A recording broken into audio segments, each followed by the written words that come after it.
So this video is going to discuss media representations for women in general and women for neo-noir. I would be discussing all three of our ancillary tasks in response to the question of representation of women and comparing these back to films of noir in the 1950s and onwards. Women in life and in film have always been represented as the inferior of the two genders. Not because they are, but because that's how society portrays men and portrays women. This is due to them being the gender in which carries the child, and throughout history they have been put down as the wife who cares and caters for the children, the one who stays at home, as we can see in many propagandas for adverts from Fairy Liquid, and obviously more recently adverts from Adidas. Women have also been seen as the sex object, as opposed to the hard-working person that they can be, as the same as males. In noir films, however, the woman is seen as quite a powerful and influential character in the story and the plot. They normally control the male protagonist into doing their bidding, and overarchingly sometimes get away with their plan, but often fail, as we can see in Double Indemnity, where she gets shot right at the end.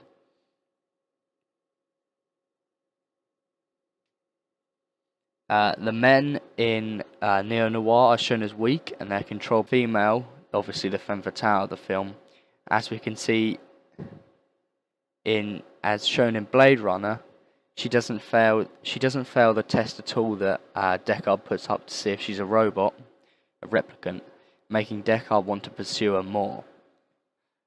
And we have a picture of Rachel here. And as you can see, she has the general stereotypical noir look. She has brown, darkish hair. She has a cigarette, which is part of the iconography, and it normally is stereotypically aligned with femme fatales, as they normally generally do smoke. The smoke is lightened up so we can see it a lot better and a lot clearer. She has red nails and red lipstick. These all show seduction in the femme fatale category, and it shows how the male gaze is upon her. This is also pursued in our trailer, as Emily starts by putting the lipstick on, which is a convention, as I've just said, of noir, and it also shows her power as she's getting ready to charm the male. We can find it. It's here. She puts her lipstick on and she's getting ready. We can also see deceit later on in the trailer. I'll be rich in a few hours.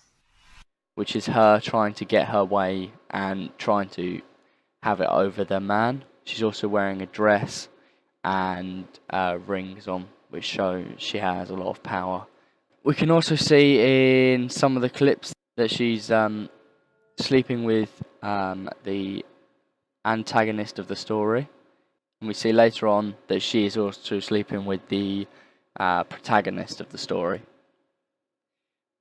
which shows she's sleeping around, and which is a general convention of women in society nowadays, that women don't hold to their man like they used to. This is also an example in this part of the trailer. It shows that she is with one man, and then she changes to be with the other man. Through the use of costume design and clothing, we've made sure that Emily's wearing a dress which consults to the male gaze, and it shows the representation of woman that she's dressed up for the audience, and the audience is here to view her, which incorporates voyeurism. So now onto our sight and sound covers and our movie covers. For our sight and sound cover, we oppose the idea of men controlling the industry by having a female director who is very prominent, and not opposed by anything, as the text is part of her face. So the face and the text are aligned, showing that she is one with the film and she's not an outsider, so she knows what she's doing. She hasn't just stepped in, she's a professional film director.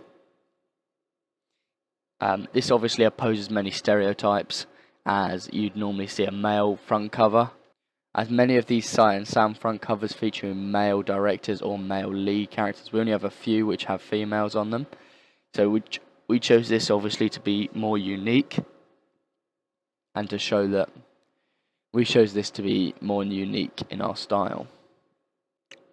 This is similar in our movie poster as well. In our movie poster, where we show a strong female character on the front cover who has control over the city by having the city inside her face. As we can see here, the city of New York is inside her. Many posters normally have a male front cover, but we felt that opposing this would get more publicity and also to show a unique film storyline, with this tailing back to noirs like Double Indemnity, where the woman tries to control the male protagonist. This is the femme fatale, and she controls the male to do her bidding. Also, although not a femme fatale, Kill Bill also shows the woman on the front cover, which is also unique and unstereotypical of how film posters are normally portrayed. Thank you.